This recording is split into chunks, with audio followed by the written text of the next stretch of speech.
মধ্যে প্রধান অতিথি প্রধান আকর্ষণ রাজশাহী সিটি মেয়র সাবেক সংসদ সদস্য মিনু ভাই, এখানে উপস্থিত আছেন কুষ্টিয়া জেলার সাবেক সভাপতি এবং মডেল প্রদেশ সদস্য বীর মুক্তিযোদ্ধা সাবেক সংসদ সদস্য শহীদ মেহেদি আহমদ রুমি। এখানে উপস্থিত আছেন সাবেক রাষ্ট্রীয় কল্যাণ, এখানে উপস্থিত আছেন এই জেলা অন্তর্গত বিভিন্ন অঞ্চল থেকে যারা আসছেন তাদেরকে সবাইকে আমার পক্ষ থেকে জানাই আসসালামু আলাইকুম। যেসব মিডিয়া কাজ করছে তাদেরকে ধন্যবাদ জানাই।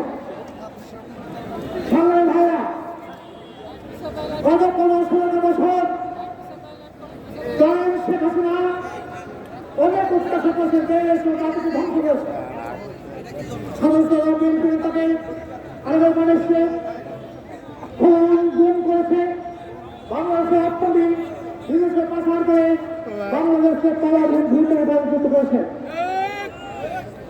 আজকে কৃষি প্রশাসন বলেন, পুলিশ প্রশাসন বলেন, নির্বাচন বলেন, সবকিছু ধ্বংস করে দিয়েছে।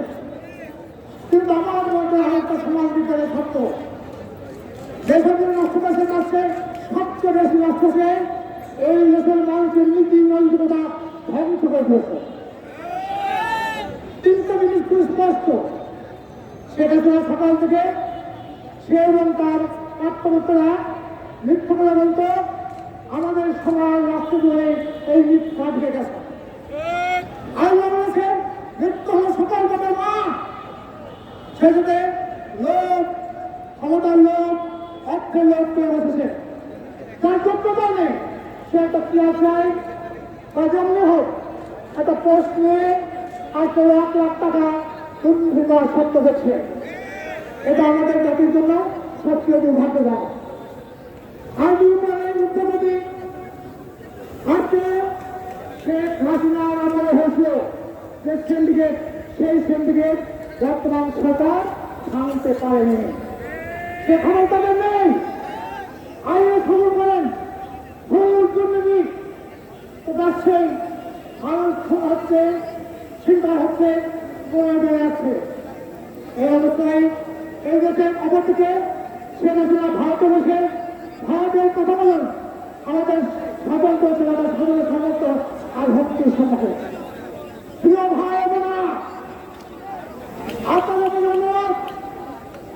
আমি আপনাদের বলতে চাই, আপনাদের লোক তুলে না, আমাদের দেশের থেকে সমস্যা, এই সমস্যার সমাধান করে একমাত্র উপায় হল জাতীয় সংসদ নির্বাচন। অনির্বাচিত সরকার যতই হোক তারপর এই সব সমস্যার সমাধান করতে পারবে না। এই সমাধান করতে হবে আগামী সংসদ নির্বাচন দেন, যতদিন সচল হয়ে তারাই পারবে এই সমস্যার সমাধান করতে।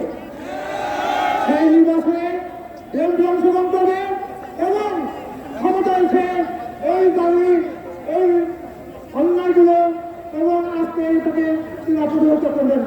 দেশের স্বাধীনতা সর্বোচ্চ রক্ষা করবেন, তাতে একটা কল্যাণ রাষ্ট্রীয় আবির্ভাব করবো। মানে ভাইয়া, আমাদের প্রিয় ব্যক্তি দেশের প্রিয় খাওয়া সুচিকিৎসা করে আমাদের মধ্যে ফিরে আসুক, এইটা আমরা কামনা করি। আমরা কামনা করি আমাদের প্রিয় অত্যাচার হন, যেহেতু দেশে নেতৃত্ব দেন, এটা আমাদের কামনা।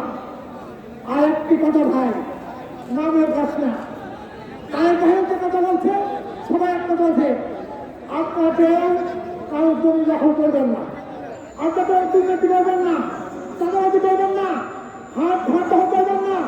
যদি করেন আগামী দিনে এদেশের মানুষের সাথে আমাদের প্রশ্নের উত্তর দিতে হবে, সেই জন্য সন্তান হন, সমস্ত হবেন।